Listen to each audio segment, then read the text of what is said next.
خير الخلق كلهم والحبيب الذي ترجى شفاعته لكل هول من الأهوال محترم مولاي صل وسلم دائما أبدا على حبيبك خير الخلق كلهم.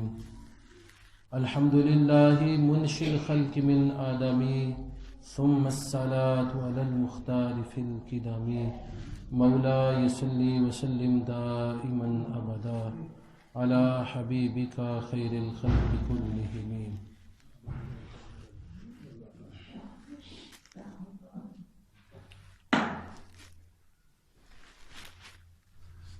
سامعین محترم و حاضرین گرامی، اللہ جل مجدہ الکریم کی حمد و ثنا اور نبی آخر زمان احمد مجتبی محمد رسول اللہ صلی اللہ علیہ وسلم کی ذات برکات پر درود و سلام کے بعد، سامعین محترم، نبی مکرم صلی اللہ علیہ وسلم کا مقام وراء الورا ہے، اور بعد از خدا بزرگ تو یہ قصہ مختصر اس مصرع میں اسی بات کی نمائندگی کی گئی ہے کہ مختصر بات یہ ہے کہ اللہ کے بعد جس کا سب سے زیادہ مقام و مرتبہ ہے وہ نبی آخر الزمان صلی اللہ علیہ وسلم ہے۔ دو ٹوک بات یہ ہے کہ رسول اللہ صلی اللہ علیہ وسلم اللہ کے بعد سب سے باعظمت ہستی ہے، سب سے زیادہ عزت کے لائق ہستی ہے، سب سے زیادہ مقام و مرتبہ اللہ نے آپ کو عطا فرمایا ہے۔ نبی صلی اللہ علیہ وسلم سے بڑھ کر دنیا میں کوئی بھی باعظمت نہیں ہے، کوئی بھی باعزت نہیں ہے۔ جس کو بھی عزت اور عظمت ملی ہے وہ نبی علیہ السلام کی تعلیمات پر عمل کرنے اور آپ علیہ السلام پر ایمان لانے کی وجہ سے ملی ہے۔ جہاں پر عزت اور آبرو کا ذکر اللہ نے کیا ہے وہاں پر بھی اللہ نے یہی فرمایا ہے، اور عزت اللہ کے لیے ہے اور اس کے رسول کے لیے ہے، پھر مومنوں کے لیے۔ تو عزت، مقام، منزلت ساری کائنات میں اللہ کے بعد جسے حاصل ہے وہ نبی آخر زمان صلی اللہ علیہ وسلم کی ہستی ہے۔ اسی لیے نبی علیہ الصلوۃ والتسلیم کی تعلیمات پر عمل کرنے والا جتنا بامقام ہوگا اتنا ہی زیادہ بدبخت وہ آدمی ہوگا جو نبی علیہ السلام کی تعلیمات کو جھٹلائے اور آپ علیہ الصلوۃ والتسلیم کی ذات مبارک پر طنز کرے۔ شاتم رسول، نبی علیہ السلام کو برا بلا کہنے والا، رسول اللہ صلی اللہ علیہ وسلم کی شان میں گستاخی کرنے والا اس لائق نہیں ہے کہ اسے زندہ رہنے دیا جائے۔ اللہ تعالیٰ نے قرآن کریم سورۃ الاحزاب میں اپنا فیصلہ بیان فرمایا ہے۔ ایک ہے دنیا کا فیصلہ، دنیا کے کسی بڑے کا فیصلہ، کسی پنچایت کا فیصلہ، کسی عدالت کا فیصلہ۔ ایک اللہ کی عدالت کا فیصلہ ہے۔ سورۃ الاحزاب میں اللہ فرماتا ہے ان الذین یؤذون اللہ ورسولہ لعنہم اللہ فی الدنیا والآخرہ، جو لوگ اللہ اور اس کے رسول کو اذیت دیتے ہیں ان پر اللہ کی دنیا میں بھی لعنت ہے اور آخرت میں بھی لعنت ہے۔ یہ اللہ کی عدالت کا فیصلہ ہے۔ پھر یہیں پر بس نہیں کی، فرمایا لعنہم اللہ فی الدنیا والآخرہ، ان پہ دنیا اور آخرت میں لعنت ہے۔ وَأَعَدَّ لَهُمْ عَذَابًا مُهِينًا، اور اللہ نے آخرت میں ان کے لیے بڑا دردناک عذاب تیار کر رکھا ہے۔ یہ صرف اس آدمی کے لیے ہے جو نبی علیہ السلام کو اذیت دیتا ہے، آپ علیہ الصلوۃ والتسلیم کی ذات برکات کو اذیت دیتا ہے، اور جو شاتم رسول ہے نبی علیہ الصلوۃ والتسلیم کی ذات پر طنز کرتا ہے، نبی علیہ الصلوۃ والتسلیم کی ظاہری شکل و صورت اور نبی علیہ الصلوۃ والتسلیم کے مقام و منزلت کو حقیر انداز میں بیان کرتا ہے، اس آدمی کا اللہ کی عدالت میں جرم اس سے بھی بڑا ہے اور اس کی سزا بھی اس سے بڑی ہے۔ یہ صرف اس آدمی کی سزا ہے جو نبی علیہ السلام کو اذیت دیتا ہے۔ دنیا میں نبی علیہ السلام کو جس نے اذیت دی رسول اللہ صلی اللہ علیہ وسلم کی توہین کرنے والے اور شاتم کی سزا اس سے بھی کہیں بڑھ کر ہے۔ تو اللہ کی عدالت کا فیصلہ سورۃ الاحزاب میں واضح الفاظ میں ہے، دو ٹوک اللہ نے فیصلہ کیا ہے۔ پہلی بات بیان فرمائی، ان الذین یؤذون اللہ ورسولہ لعنہم اللہ فی الدنیا والآخرہ، وہ لوگ جو اللہ اور اس کے رسول کو اذیت دیتے ہیں ان پر دنیا اور آخرت میں اللہ کی لعنت برستی ہے۔ وَأَعَدَّ لَهُمْ عَذَابًا مُهِينًا، اور اللہ نے ان کے لیے دردناک عذاب بھی تیار کر رکھا ہے۔ دنیا کی تعذیب سے تو کوئی بچ جائے، عدالتوں کو تو کوئی خرید لے، رقم دے کر اچھے وکیل کر کے کوئی بیان تو بدلوا لے، رقم خرچ کر کے باہر کا دباؤ ڈلوا کے کوئی آدمی اپنے آپ کو بچا لے، لیکن آخرت کے عذاب سے کون بچے گا؟ لعنت خداوندی جو اس پہ برسے گی اس سے کون بچے گا؟ فرمایا عَدَّ لَهُمْ عَذَابٌ مُهِينًا، دردناک اللہ نے عذاب تیار کر رکھا ہے۔ دنیا کے 2-4 دن ہیں، گزار لے ایسا آدمی، اس کے دنیا کے ان دنوں پر بھی لعنت برستی رہے گی، وہ ان لعنتوں سے نکل نہیں سکے گا، اور جو آخرت میں اس کے لیے عذاب تیار کر رکھا ہے وہ تو ہمیشگی کا عذاب ہے۔ صحابہ کا ایمان دیکھیں، صحابہ نے نبی علیہ الصلوۃ والتسلیم کی عزت اور عظمت کو کیسے تسلیم کیا ہے، اور نبی علیہ الصلوۃ والتسلیم کے شاتم کو کیسے کیسے سزائیں دی ہیں۔ سیدنا ابو عبیدہ الجراح 10 مبشرہ کے صحابی ہیں، 10 وہ خوش نصیب صحابہ جن کو نبی علیہ السلام نے اپنی زبان سے جنت کی خوشخبری دی ہے، ان میں سے ایک صحابی ابو عبیدہ الجراح ہیں، نبی علیہ السلام کے بڑے معتقد صحابی ہیں، جنگوں میں شرکت کی، بڑے دلیر صحابی تھے، جسم اقدس پر کوئی بھی ساواکی نہیں کہ جس پر زخموں کے نشان نہ ہو، بڑے بڑے علاقے فتح کیے سیدنا عمر فاروق کے زمانے میں، اور جب ان کا وصال ہو گیا اور سیدنا عمر فاروق رضی اللہ تعالیٰ عنہ بھی شہید کر دیے گئے، تو آخری لمحات میں سیدنا عمر نے کہا کاش ابو عبیدہ زندہ ہوتا تو میں حکومت اس کے ہاتھ میں دے کے جاتا۔ اتنے باعظمت صحابی ہیں۔ جنگ بدر کے اندر باب مقابلے میں آ گیا، نبی علیہ الصلوۃ والتسلیم کے معتقدین ایک طرف ہیں، مخالفین اور شاتمین دوسری طرف ہیں، تو سیدنا ابو عبیدہ الجراح سگے باپ کے مقابلے کے لیے نکلتے ہیں، اور سگے باپ کے مقابلے کے لیے نکلنا آپ کو پتہ ہے کتنا مشکل کام ہے، خون جوش مارتا ہے۔ وہ عرب جاہلیت کا زمانہ کہ جہاں پر اپنے خون کے نام پر، آبرو کے نام پر، قبیلے کے نام پر 100 سال لڑائی جاری رہتی تھی، اس عرب کے علاقے میں، اس زمانے میں نبی علیہ الصلوۃ والتسلیم کے یہ صحابی اتنے معتقد ہیں آپ کے کہ سگے باپ کے مقابلے میں نکلتے ہیں۔ باپ جب للکارتا ہے تو یہ کہتے ہیں یہ میرے باپ کی آواز نہیں، یہ کفر کی آواز ہے، خود بھی اسے للکارتے ہیں اور کیفر کردار تک پہنچا دیتے ہیں، تلوار مار کے داڑھ الگ اور سر الگ پھینک دیتے ہیں۔ اسی طرح سیدنا عمر فاروق کے قریبی رشتہ دار نکلتے ہیں، سیدنا علی کے قریبی رشتہ دار نکلتے ہیں، عتبہ اور عتیبہ کے قریبی رشتہ داری تو تھے، اس کے علاوہ غزوہ بدر کے اندر باقی جو کفار نکلے ہیں وہ سیدنا علی کے قریبی رشتہ دار تو تھے، قریش کے خاندان سے ان کا تعلق تھا، تو سیدنا علی المرتضیٰ سب کا مقابلہ کرتے ہیں، کس لیے؟ نبی علیہ السلام کی آن کے لیے، رسول اللہ کی شان کے لیے۔ نبی علیہ السلام کی توہین انہیں گوارا نہیں، نبی علیہ السلام کو اذیت پہنچانا انہیں گوارا نہیں، اذیت پہنچانے والوں کو، شتم کرنے والوں کو، نبی علیہ الصلوۃ والتسلیم کو برا بلا کہنے والوں کو وہ کیفر کردار تک پہنچاتے ہیں۔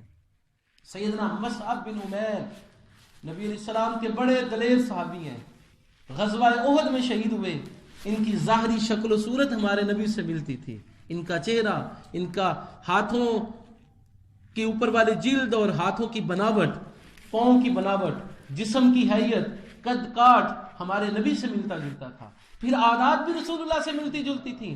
غزوہ احد میں جب یہ شہید ہوئے تو شور مچ گیا کہ رسول اللہ شہید ہوئے ہیں، حالانکہ شہید ہوئے تھے مصعب بن عمیر، انہوں نے مسلمانوں کا جھنڈا اٹھا رکھا تھا۔ مصعب بن عمیر کے مقابلے میں غزوہ بدر میں ان کا اپنا بھائی عبید ابن عمیر آتا ہے، اور سیدنا مصعب بن عمیر یہ برداشت نہیں کرتے کہ چے جائے کہ میرا بھائی ہے لیکن میرے نبی کا مخالف ہے، میرے ہاتھ سے چھوٹ کے جائے، وہ للکارتا ہے۔ ادھر سے مصعب بن عمیر حق کی آواز للکارتی ہے، آپس میں مڈ پیر ہوتی ہے، اور سیدنا مصعب بن عمیر اپنے نبی کے نام پر دین کے نام پر بھائی کو قربان کر دیتے ہیں، اخوت کا رشتہ قربان کر دیتے ہیں، ظاہری رشتہ قربان کر دیتے ہیں، اور فرماتے ہیں یہ کفر کی اور حق کی لڑائی ہے، یہ عاشقان رسول کی اور شاتمان رسول کی لڑائی ہے، یہ نبی علیہ الصلوۃ والتسلیم کو محبین کی اور آپ کو برا بھلا کہنے والوں کی لڑائی ہے، قتل کر دیتے ہیں سگے بھائی کو۔ یہ صحابہ اکرام کا جوش اور ولولہ ہے۔ مغیرہ بن شعبہ نامی صحابی کا واقعہ سنیے، واقعہ صلح حدیبیہ، نبی علیہ السلام حدیبیہ کے مقام پر تشریف فرما ہے۔ مغیرہ بن شعبہ کا سگا چچا نبی علیہ السلام کے پاس آتا ہے، اور نبی علیہ الصلوۃ والتسلیم کے پاس آ کر موضوع گفتگو کیا ہے کہ صلح ہم نے کرنی ہے یا نہیں کرنی۔ یہ کفار کا نمائندہ ہے، بار بار اپنا ہاتھ مغیرہ بن شعبہ کا چچا نبی علیہ السلام کی داڑھی کی طرف بڑھاتا ہے۔ عرب میں یہ توہین سمجھی جاتی تھی کہ کسی آدمی کی داڑھی ایسے پکڑنے کی کوشش کی جائے، اس کو نیچا دکھانا مقصد ہوتا تھا۔ جب حضرت مغیرہ بن شعبہ نے اپنے چچا کا یہ کام دیکھا کہ وہ میرے نبی کی توہین کر رہا ہے، ہاتھ بار بار بڑھا رہا ہے، خول پہنا ہوا تھا، خود اپنے چہرے پہ پہنا ہوا تھا، ہیلمٹ کی مانند جو جنگ میں بچنے کے لیے اپنے سر کو تیروں سے بچانے اور تلوار اور چوٹوں سے بچانے کے لیے پہنا جاتا تھا، زرہ بھی پہنی ہوئی ہے، پورا جسم جو ہے وہ لوہے میں غرق ہے۔ سیدنا مغیرہ بن شعبہ کا نبی علیہ السلام کی حفاظت کے لیے آپ کے خیمے کے سامنے کھڑے ہیں۔ جب اپنے چچا کا بار بار یہ کام دیکھا کہ وہ نبی علیہ السلام کی داڑھی کو پکڑنا چاہتا ہے تو اپنی تلوار کا دستہ چچا کے ہاتھ پر زور سے مارا، اسی وقت ہاتھ بے جان ہو گیا، ٹوٹ گیا، اور کہا کہ اب کے بعد میرے نبی کی طرف ہاتھ بڑھایا تو جان سلامت تیری نہیں جائے گی۔ وہ کہنے لگا یہ کون آدمی ہے؟ کہا گیا کہ یہ تیرا بھتیجا ہے۔ اس وقت مغیرہ بن شعبہ کے چچا نے جا کر بتایا کہ محمد کے ماننے والے رشتوں کا بھی خیال نہیں رکھتے، ان کے اندر جو کوٹ کوٹ کے ان کی محبت بھری ہے انہوں نے رشتوں کو کھوکھلا کر دیا ہے، وہ ظاہری اور بناوٹی رشتوں کو تسلیم نہیں کرتے، وہ اخوت اور بھائی چارہ وہ تسلیم کرتے ہیں جو ایمان کی بنیاد پر ہے، وہ اخوت اور بھائی چارہ وہ قبول کرتے ہیں جو مذہب کی بنیاد پر ہے۔ یہ سیدنا مغیرہ بن شعبہ کی نبی علیہ السلام کے ساتھ محبت ہے۔ حضرت سیدنا عمر بن خطاب رضی اللہ تعالیٰ عنہ کا واقعہ سابقہ جمعوں میں میں نے بیان کیا کہ سیدنا عمر فاروق کیسے نبی علیہ السلام کی محبت کا ثبوت دیتے ہیں۔ ایک مسلمان جو ظاہری طور میں مسلمان تھا، اندرون خانہ منافق تھا، اور ایک یہودی کسی بات پر آپس میں جھگڑ پڑے۔ یہودی کہنے لگا کہ تمہارے نبی کے پاس فیصلے کے لیے جاتے ہیں، کیونکہ انہیں معلوم تھا کہ نبی مکرم صلی اللہ علیہ وسلم کبھی بھی عدل سے ہٹ کے فیصلہ نہیں کریں گے، جبکہ یہ ظاہری طور پہ مسلمان کہلوانے والا منافق کہتا تھا نہیں کعب بن اشرف کے پاس چلتے ہیں، یہ یہودیوں کا بڑا عالم تھا۔ تو مسلمان کہتا ہے یہودی کے پاس فیصلے کے لیے چلتے ہیں، جبکہ یہودی کہتا ہے تمہارے نبی کے پاس فیصلے کے لیے چلتے ہیں۔ بہرحال ہمارے نبی کے پاس فیصلے کے لیے آ گئے۔ نبی علیہ السلام نے میرٹ، عدل، اصولوں کی بنیاد پر فیصلہ کیا۔ مسلمان جھوٹا تھا، فرمایا کہ تو حقدار نہیں ہے، اور جو یہودی تھا اس کے حق کو آپ نے تسلیم کیا، عدل کی بنیاد پر فیصلہ کیا۔ جب یہ باہر نکلے دونوں تو منافق کہنے لگا مجھے یہ فیصلہ قبول نہیں ہے، ابو بکر کے پاس چلتے ہیں۔ سیدنا ابو بکر کے پاس گئے، انہوں نے بھی یہودی کے حق میں فیصلہ دیا۔ اب وہ باہر نکل کے کہنے لگا مجھے یہ فیصلہ بھی قبول نہیں ہے، عمر کے پاس چلتے ہیں۔ اس منافق کے دل میں یہ بات تھی کہ سیدنا عمر تو ضرور میرا ساتھ دیں گے، وَشِدَّةٌ عَلَى الْكُفَّارِ وَرُحَمَاءُ بَيْنَهُمْ ہیں، کافروں پر بڑے سخت ہیں، مومنوں پر رحیم ہیں، میرے بارے میں وہ ضرور میرا ساتھ دیں گے، اگرچہ میں ناحق ہوں ہو سکتا ہے میرا ساتھ دیں، کہیں سے مجھے ریلیف مل ہی جائے۔ سیدنا عمر کے پاس جاتے ہیں۔ سیدنا عمر جب فیصلہ کرنے لگتے ہیں تو یہودی کہہ بیٹھتا ہے کہ عمر تم سے پہلے تمہارے نبی نے فیصلہ کر دیا تھا اور اس نے ماننے سے انکار کیا۔ سیدنا عمر اپنے گھر جاتے ہیں، تلوار لاتے ہیں، حدیث میں آتے ہی سر دڑ سے جدا کر دیتے ہیں اور کہتے ہیں یہ وہ فیصلہ ہے جو عمر اس آدمی کے بارے میں کرتا ہے جو میرے نبی کے فیصلے کو قبول نہیں کرتا۔ یہ ہے نبی علیہ السلام کو اذیت دینے والے کی سزا سیدنا عمر کی نظر میں۔ نبی علیہ الصلوۃ والتسلیم نے خود اپنے شاتمین کو قتل کروایا ہے۔ ابن حنظل کا واقعہ پڑھیے، جو مکے کا بہت بڑا رئیس تھا، 2 لونڈیاں اس نے رکھی تھیں جو بڑی بہت اعلیٰ موسیقی کی ماہر تھی اور گائک تھی۔ یہ گانے بجانے میں نبی علیہ السلام کی توہین امیز نظمیں پڑھا کرتی تھی، نبی علیہ الصلوۃ والتسلیم کی توہین میں اشعار پڑھا کرتی تھی۔ جب مکہ فتح ہوا تو نبی علیہ السلام نے فرمایا سب کو امان ہے، ابن حنظل اگر کعبۃ اللہ کے پردوں سے بھی لٹکا ہوا مل جائے تو اسے کیفر کردار تک پہنچا دیا جائے. عین خانہ کعبہ میں اس کو قتل کیا گیا. یہ کون آدمی تھا؟ شاتم رسول تھا. نبی علیہ السلام کی اپنی زبان سے بھی برائی بیان کرتا اور نبی علیہ الصلوۃ والتسلیم کی برائی بیان کرنے والی محافل بھی سجایا کرتا تھا, معاونت بھی کیا کرتا تھا. تو ابن حنظل کا واقعہ پڑھنے کی بھی عدالتوں کو ضرورت ہے کہ کیسے ابن حنظل کو خود نبی علیہ السلام نے اپنی عدالت میں اللہ کے گھر کے اندر, جہاں پر لڑائی کرنا, گالی گلوچ کرنا, ہاتھ اٹھانا سخت حرام سخت حرام سخت حرام ہے, وہاں پر ابن حنظل کو قتل کروایا ہے. اور کسی عام بندے نے قتل نہیں کیا, ان صحابہ نے قتل کیا ہے جن کا ایک ایک لمحہ اللہ کے احکام کے مطابق گزرا کرتا تھا, نبی علیہ السلام کے احکام کے مطابق گزرا کرتا تھا. تو ابن حنظل کا انجام بھی پڑھے کہ نبی علیہ السلام نے خود فتویٰ جاری کیا ہے, خود فیصلہ کیا ہے کہ ابن حنظل کو قتل کر دیا جائے. عین کعبۃ اللہ کی سرزمین اور خانہ کعبہ کے اندر اسے قتل کیا گیا ہے, جہاں پر حکم یہ ہے کہ کسی درخت کو نہ کاٹا جائے اور کسی جانور کو شکار نہ کیا جائے. وہاں پر قتل کروایا نبی علیہ السلام نے ابن حنظل کو, کیونکہ اس کا جرم یہ تھا وہ نبی علیہ السلام کی توہین کرتا تھا. ابو رافع یہودی کا واقعہ سنیے. عبداللہ بن عتیق صحابی رسول بیان کرتے ہیں کہ نبی علیہ السلام نے مجھے چند صحابہ کے ساتھ بھیجا. حدیث کے الفاظ ہے, آپ نے مجھے بھیجا, مجھے روانہ کیا. کس کام کے لیے روانہ کیا؟ ابو رافع یہودی کو قتل کرنے کے لیے. اس کا جرم کیا تھا؟ اس کا جرم یہ تھا کہ یہ شاعر تھا, بہت بڑا خطیب تھا, اپنے زمانے کا بہت بڑا تاجر تھا. یہ نبی علیہ الصلوۃ والتسلیم کے خلاف اشعار کہا کرتا تھا. اشعار جب کہتا تو نبی علیہ الصلوۃ والتسلیم کے یہ بہت بڑی توہین تھی. رسول اللہ صلی اللہ علیہ وسلم کو سب و شتم کیا کرتا تھا. عبداللہ بن عتیق کو نبی علیہ السلام نے بھیجا اور فرمایا جاؤ ابو رافع یہودی کا کام تمام کر کے آؤ. یہ کس کی عدالت کا فیصلہ ہے؟ یہ نبی علیہ السلام کا فیصلہ ہے. آپ نے حکم جاری کیا قتل کا اس آدمی کا جو نبی علیہ السلام کو سب و شتم کرتا ہے. اور پھر یہی پر بس نہیں کی, کوئی ایک دو لوگ اور عام آدمی نہیں بھیجے, وہ صحابہ بھیجے ہیں کہ جن کی عظمت خود قرآن نے بیان کی ہے, رضی اللہ عنہ ورضوا عنہ. اللہ ان سب سے راضی ہو گیا اور یہ سب بھی اللہ سے راضی ہو گئے. ابو رافع یہودی کو قتل کرنے کے لیے عبداللہ بن عتیق نامی صحابی کو بھیجا. امام بخاری رحمۃ اللہ علیہ روایت کرتے ہیں کہ عبداللہ بن عتیق کہتے ہیں جب میں اس کے قلعے کے پاس پہنچا تو دروازہ بند تھا. میں نے اپنے ساتھیوں سے کہا بھائی یہ کام میں اکیلا ہی کروں گا, میں کسی کو اس میں شریک نہیں کروں گا. موت اور شہادت آئے تو میری آئے, قتل کروں تو دشمن نبی کو قتل کروں, میں اکیلا یہ کام کروں گا, تم باہر میرا انتظار کرو. دروازہ قلعے کا بند تھا. اس وقت چھوٹے چھوٹے شہر اور ان کی فصیلیں ہوا کرتی تھیں, دروازے ہوا کرتے تھے تاکہ شہر میں آنے جانے والے کی نگرانی کی جا سکے. دروازے کے سامنے ایک طرف انتظار کر رہے ہیں, دروازہ کھلا, کچھ لوگ شمع لے کر باہر نکلے, اپنے گدھوں کو تلاش کر رہے تھے. بعض روایات میں کہ اونٹوں کو تلاش کر رہے تھے, کوئی اونٹ باہر رہ گیا ہے. بہرحال انہوں نے وہ تلاش کیا, انہیں ملا یا نہ ملا, وہ لوگ واپس جانے لگے. دروازہ کھلا ہوا تھا. حضرت عبداللہ بن عتیق کہتے ہیں میں ایک طرف ایسے کر کے بیٹھ گیا جیسے کوئی آدمی باتھ روم کے لیے بیٹھتا ہے, بولو براز کرنے کے لیے بیٹھتا ہے. جب سب لوگ اندر چلے گئے مجھے پتا لگا مجھے کوئی پہچان نہیں سکے گا, تو دربان نے کہا, دروازے پر نگران آدمی نے کہا کہ اندر آ جاؤ بھائی جو باہر ہے, وگرنہ میں دروازہ بند کر دوں گا. کہتے ہیں میں چہرے کو چھپائے ہوئے اندر چلا گیا. گلیوں سے ہوتا ہوا ابو رافع کے محل تک جا پہنچا. محل کا دروازہ کھلا ہوا تھا.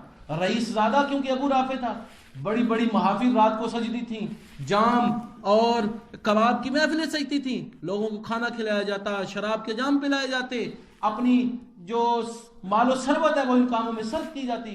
تو ابو رافع کا دربار لگا ہوا ہے, یہ اپنے اشعار لوگوں کو سنا رہا ہے. اسی دوران حضرت عبداللہ بن عتیق گھر کے اندر محل کے اندر داخل ہو جاتے ہیں. جب آدھے پونے گھنٹے کے بعد محفل اختتام کو پہنچتی ہے, لوگ اپنے اپنے گھروں میں چلے جاتے ہیں. ابو رافع کے گھر والے محل کے ایک طرف سوئے ہوئے ہیں. ابو رافع بڑے اعزاز و اکرام کے ساتھ اپنے الگ کمرے کے اندر موجود ہے. دربان جا چکے ہیں, لوگ سو چکے ہیں. جب آدھی رات ہوئی تو جناب عبداللہ بن عتیق کہتے ہیں میں نے تلوار نکالی, ابو رافع کے کمرے میں گیا اور اس کو ضرب لگائی. سخت اندھیرا تھا, مجھے پتہ نہ چل سکا وہ کہاں پر ہے, لیکن ابو رافع کو وہ چوٹ لگی تو تھی لیکن کم لگی. وہ بلکنے لگا, رونے لگا. میں نے آواز تبدیل کر کے کہا کہ ابو رافع تمہیں کیا ہوا؟ وہ کہنے لگا تمہیں پتہ نہیں یہاں پر ایک آدمی غصہ ہے، مجھے قتل کرنا چاہتا ہے۔ آواز سے میں نے اندازہ لگایا کہاں پر ہے، پھر میں نے اسے ایک ضرب لگائی، لیکن ابھی بھی اس کا کام تمام نہ ہوا۔ وہ چیخنے لگا، رونے لگا۔ اتنی دیر میں گھر والے بھی اٹھائے تو میں نے اس کے پیٹ کے اندر اس طرح تلوار کو کھونپا کہ اس کی ریڑھ کی ہڈی کو میں نے کاٹ دیا، اور پھر وہاں سے دوڑا بھاگتے ہوئے۔ لکڑی کی سیڑھی تھی، اترتے ہوئے میں گر پڑا اور پنڈلی ٹوٹ گئی۔ میں نے اپنے پاؤں کو باندھا اور ایسے تیسے کرتے ہوئے اس کے گھر سے محل سے باہر آیا۔ جاتے ہوئے میں نے دیکھ لیا تھا کہ درمان نے چابی کہاں رکھی ہے، چابی پکڑی، دروازہ کھولا اور باہر نکل آیا۔ اپنے دوستوں سے مل کے ایک طرف کھیت میں چھپ گیا۔ وہ کہنے لگے اب چلو، میں نے کہا نہیں، تم جاؤ، میرے نبی کو جا کے خوشخبری سناؤ، میں اس وقت تک یہاں سے نہیں ٹلوں گا جب تک اپنے کانوں سے اس بدبخت کی موت کا اعلان نہ سن لوں۔ ابھی سحری کا وقت ہوا، ماتم کرنے والا فصیل پر چڑھا اور رونے پیٹنے لگا اور کہنے لگا آج ہمارا شاعر اور عظیم تاجر ابو رافع قتل ہو گیا ہے۔ عبداللہ بن عتیق کہتے ہیں میں سواری پر سوار ہوا، درد سے جان نکلی جا رہی تھی۔ مدینے کے قریب پہنچا، نبی علیہ الصلوۃ والتسلیم کے ان صحابہ سے میری ملاقات ہو گئی، وہ مجھ سے پہلے نہیں پہنچ سکے تھے۔ نبی علیہ السلام کی بارگاہ میں حاضر ہوا، سارا واقعہ سنایا۔ آپ نے میری باتوں کو پسند کیا اور پھر فرمایا وہ پنڈلی سیدھی کرو جس کو میری وجہ سے تکلیف آئی ہے۔ پھر اپنا لعاب دہن لگایا، ہاتھ پھیرا۔ حضرت عبداللہ بن عتیق کہتے ہیں قسم بخدا اللہ نے میری ہڈی بھی جوڑ دی اور درد بھی ختم ہو گئی۔ نبی علیہ السلام کے لعاب دہن سے ہڈی بھی جڑ گئی، درد بھی ختم ہوئی۔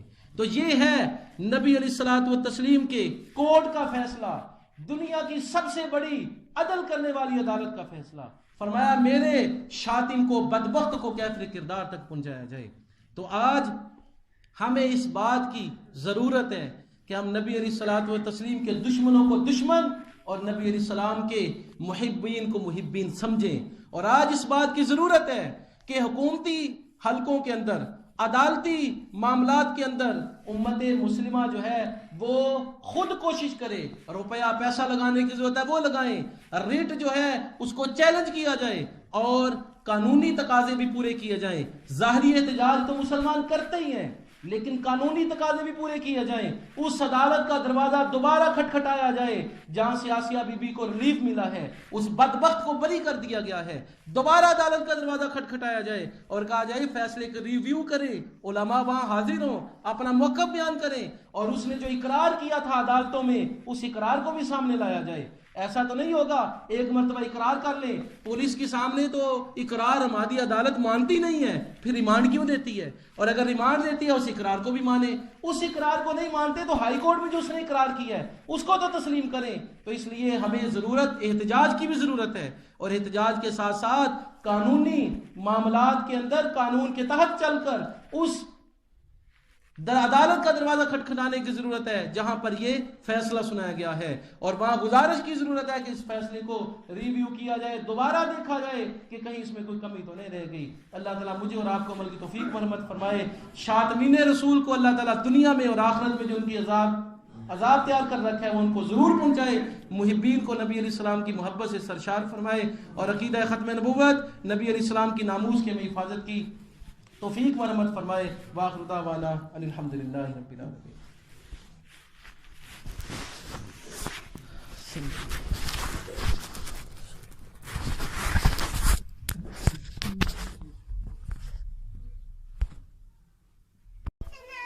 کس کو خیر الخلق كلهم هو الحبيب الذي ترجى شفاعته لكل هول من الأهوال والتهم مولاي صل وسلم دائما أبدا على حبيبك خير الخلق كلهم الحمد لله منشئ الخلق من آدم ثم الصلاة على المختار في القدم مولاي صل وسلم دائما أبدا على حبيبك خير الخلق كلهم۔